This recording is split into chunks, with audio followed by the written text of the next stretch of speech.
So, I just wanted, hi everybody. So, ang daming ganap, ano?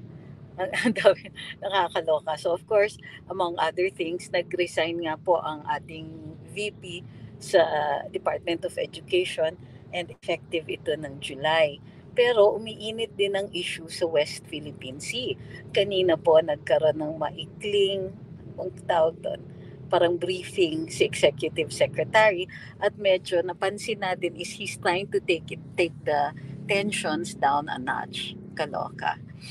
But in the meantime, eto muna ang chismax. Ganun.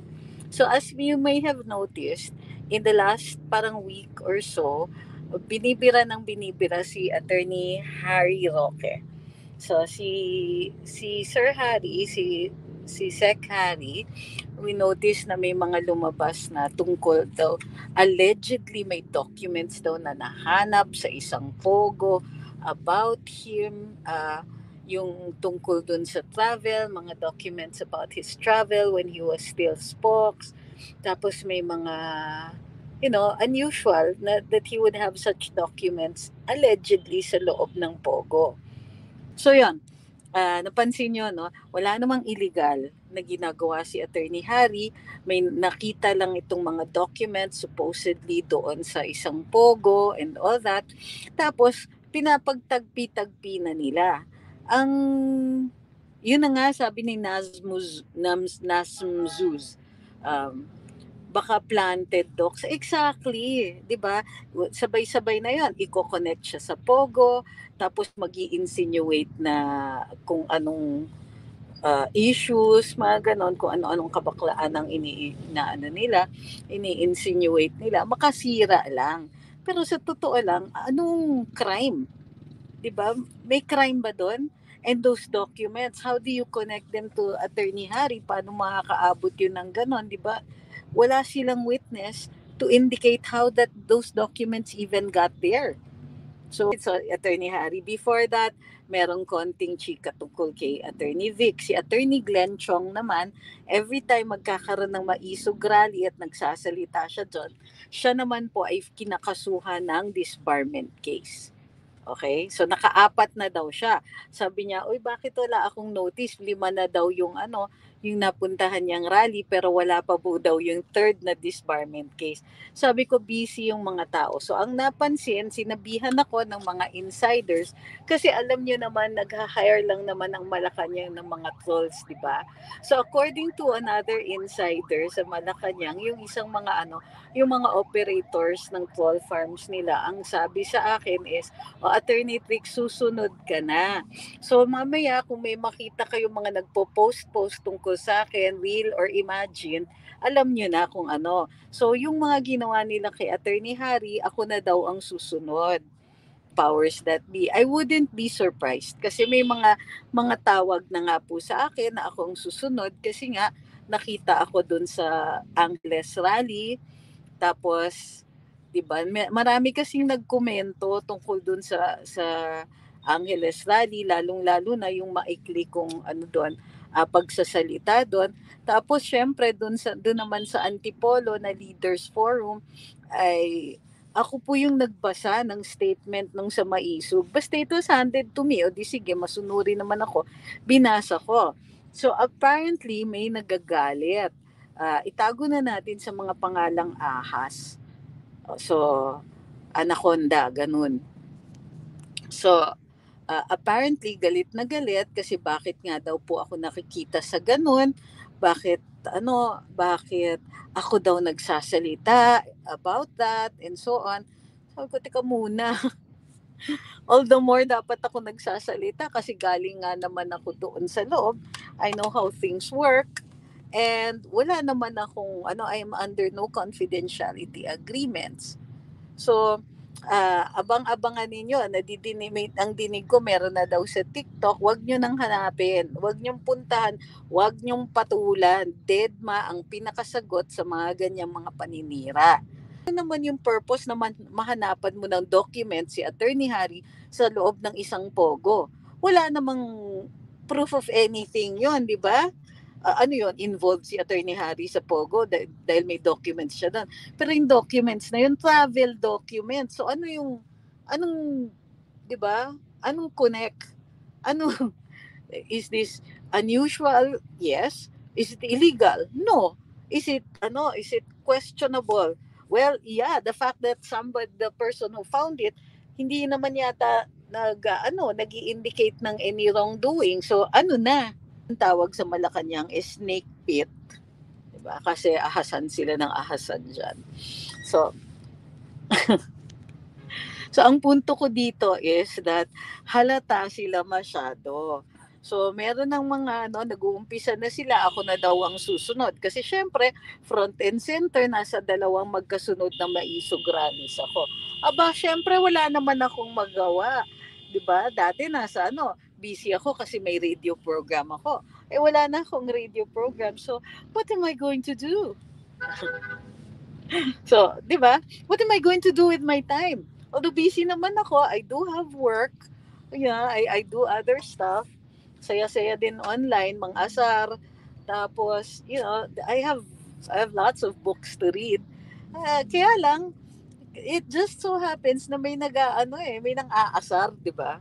Sabi, Dedma. So, yun po ang suggestion ko sa lahat. So, pag may nakita kayo, Dedmahin nyo. Don't even, pwede nyo namang sabihan na, girl, ang pangit mo, or whatever. Yung mga ganon. Pero wag nyo silang, patulan, no matter how they think they're so credible, they think they know it all, they think ang galing-galing nila.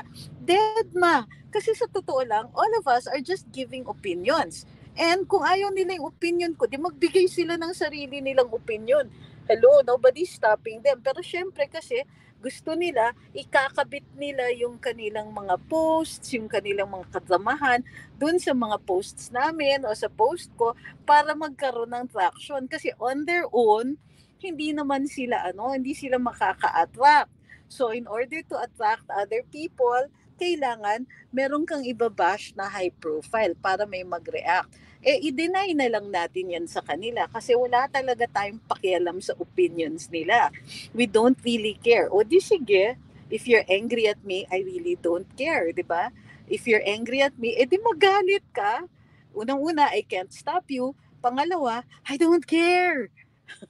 Sabi ni Cherry, report and block. Tama yun. Report, block. Makita ninyo, ay may masamang sinasabi tungkol sa and exactly, you don't agree with them, report, block. And this is true on any platform. Makita mo yan sa YouTube, sa TikTok, sa Facebook, IG, X, whatever. Iano na lang nila. Iano na lang natin. We deprive them of any access to our own opinions. Kasi sa totoo lang, bakit namin kayo tutulungan magka-traction? It's not going to be just me. Of course, sanay na si Doc Loren, si Attorney Glenn Chong, si Attorney Harry. Medyo na-bother lang siya sandali, siguro mga 5 minutes. Tapos wala na, dead man na lahat. So yun nga. So, ang mas gusto ko kasi, wag tayong magre-react at wag rin tayong magagalit. Kasi alam nyo, when they start operating on us like that, ibig sabihin, effective tayo. Kasi hindi sila mag-a-attack ng mga tao na hindi sikat, walang traction, hindi pinaniniwalaan. Kung super, yung tipong, di ba, kung parang nothing naman yung sinasabi niya, hindi ka important, walang naniniwala sa'yo, what is worth it to comment? Diba? Ano yung value ng comment mo dun sa isang comment na wala ring value sa isang tao who cannot even gain traction. So yun, ang purpose nila is to try to gain their own traction dahil kakapit sila dun sa mga masikat sa kanila, or they want to make you angry so that you will engage. Wag na. Ba't kayo magagalit doon? Hindi naman sila worth kagalitan. In some sense, nakakaawa din kasi yung iba sa kanila, bayaran. So, pag binayaran sila, wala naman silang choice except to post these things. So, in the end, diba, hanap buhay lang.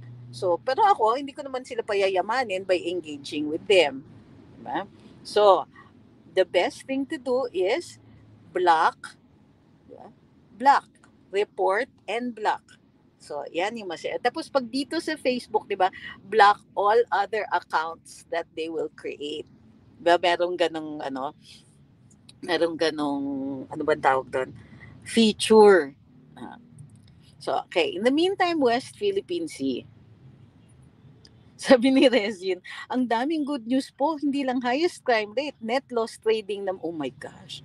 Tapos may tumataas na forex pa, okay ka lang Pilipinas, at saka nagdi-devalue yung Philippine peso. Tapos natatawa ako kasi, 'di ba tinatawag nila ako Zoraida. They don't even realize na 'di ba si Maharlika nagpauso noon.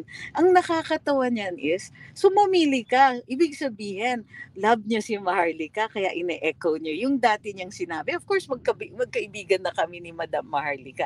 Actually, never naman kami nag-away kasi dati, even when she didn't like me, due to a misunderstanding, hindi rin naman ako nagagalit sa kanya dahil binibigyan ko na respeto, lalong-lalo na kinikilala ko yung contributions niya dun sa campaign ni BBM at ni Inday. So, yun.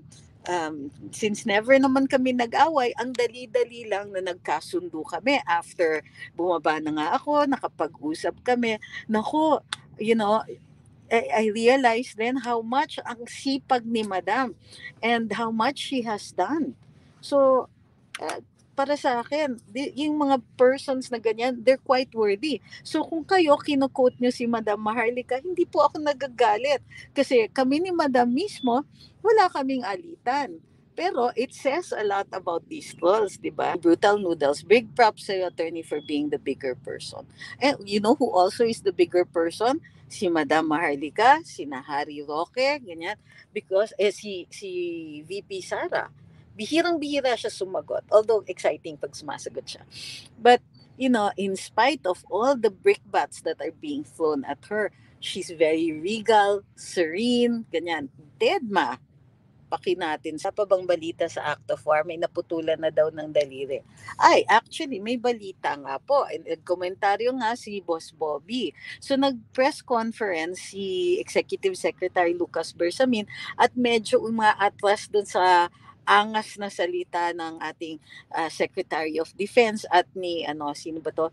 Ni Sir Tariela. Ang sinasabi is, hindi naman daw act of war. Parang dina-downplay niya yon at sinabi na yung nasaktan ng daliri, actually naipit kasi yung daliri nung nagbanggaan yung dalawang boats. Tapos bolo naman daw kinonfiscate and so on. So it for us it does not amount to an act of war. Now, ngayon, kung yung weapons ay galing sa atin, even if hindi yan powered firearms, anong i-characterize natin sa ganyan? Bukod pa dyan, hindi talaga kakayanin ni Executive Secretary Bersamin na i-push yung naratiba na mayroon ditong, kumbaga, acts that would amount to an international conflict o mag-jump start ng ating mutual defense treaty. Unang-una, ang tumabi dun sa boat ng ng ating Navy ay civilian. So it is not, kumbaga, it does not rise to the level of a conflict between agents of a state. Tapos next is, parang yung acts nila are similar to the acts of what agents of immigrations and customs do. So pagka kunwari may pumasok sa territorial waters at saka wala talagang pasabi yan, ang ginagawa ng ating Coast Guard or ng Coast Guard of any nation is tatabihan yung vessel, tapos mag-a-announce, aakyat, mag-i-inspect, which basically is what the reports say about yung sa Chinese vessel na parang nabumangga or na tinabihan ang ating Navy vessel. Glenn Gregorio, sabi ni Attorney Libayan, wala daw malasakit si VP Sara sa mga guro at estudyante kasi nag-resign daw.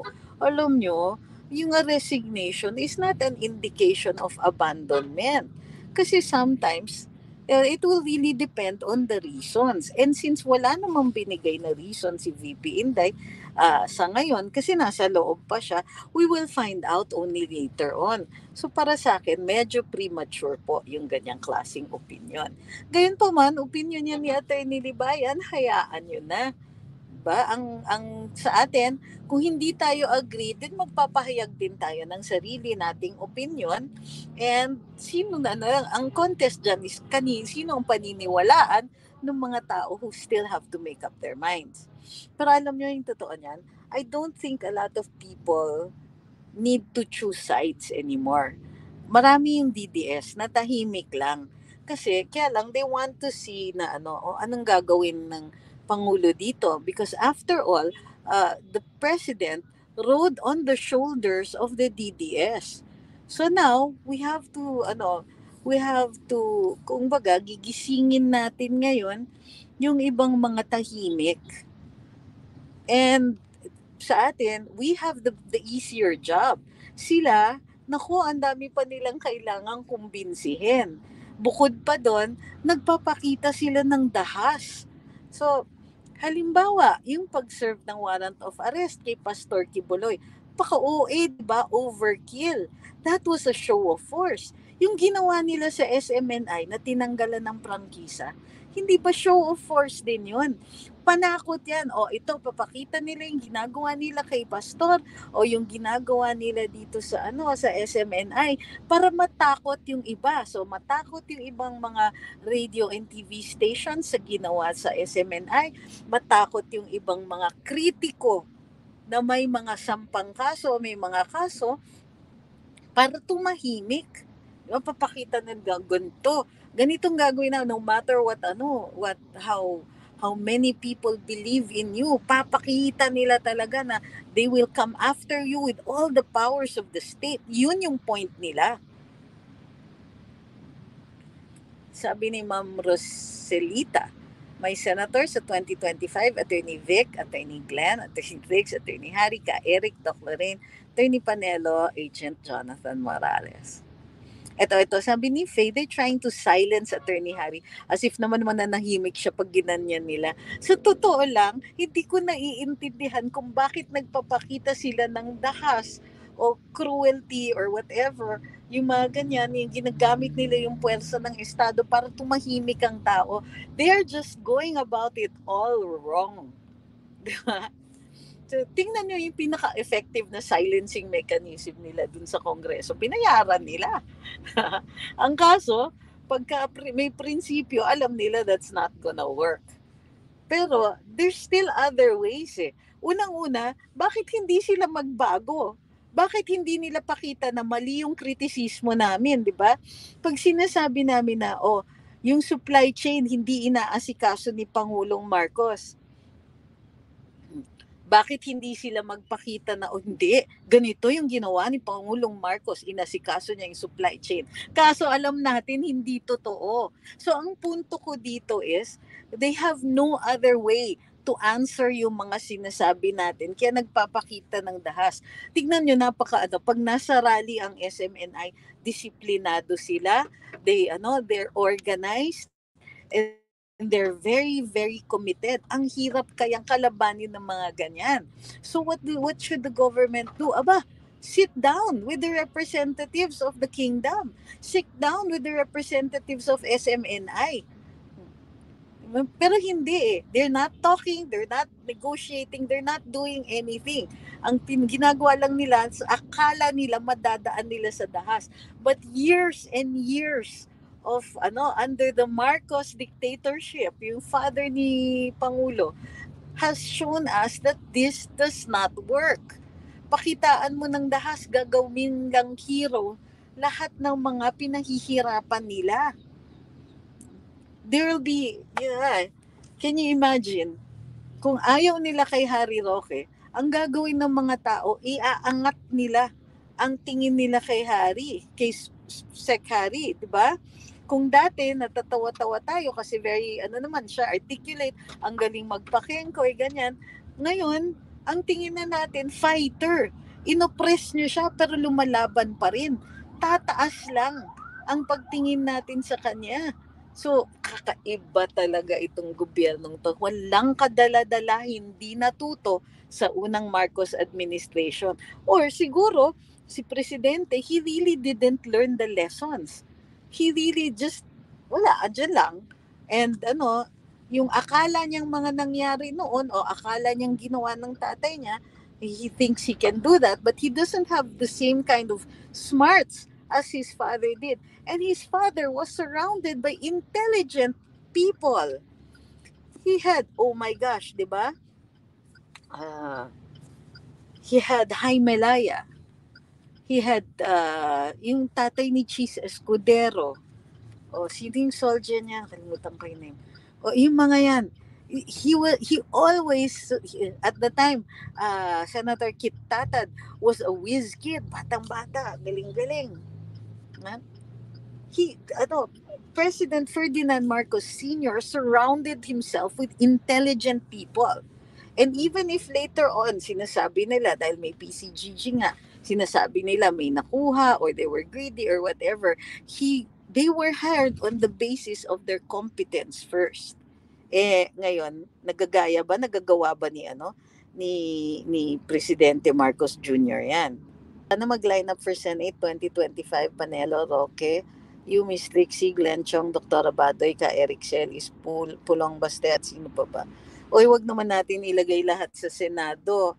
Kasi halimbawa, si Mayor Baste, kailangan pa natin siya sa Davao. Somebody has to hold the fort and there has to be a fort.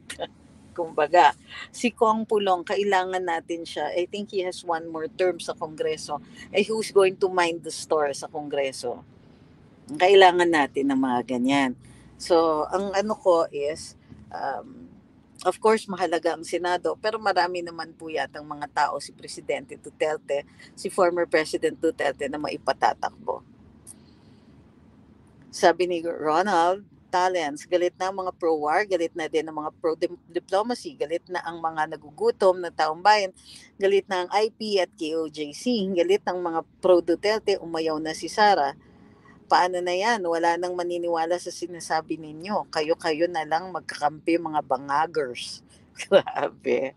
Does VP Inday's resignation signal that she'll lead to raise the hands of her chosen candidates in 2025 elections? Alam nyo, mahirap mag-guess. Pero ang tingin ko, she cannot ignore yung hinanaing ng taong bayan. After all, VP Inday is a public servant. She lives to serve the people.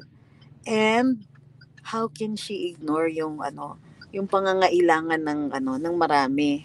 Chales ng US na gagawin nila, i-interpret nila na kasama daw 'yon. It will really be up to the US Congress to determine kung ano yung sakop. So, it's not in our hands. Sabi ni Bert, what's the possibility of you running for Senate? Grabe po yung speech niyo. Ang possible, malabo po yun. Malabo po, pero what I can guarantee is that tutulong ako sa lahat ng tatakbo na na on our side. Kumbaga,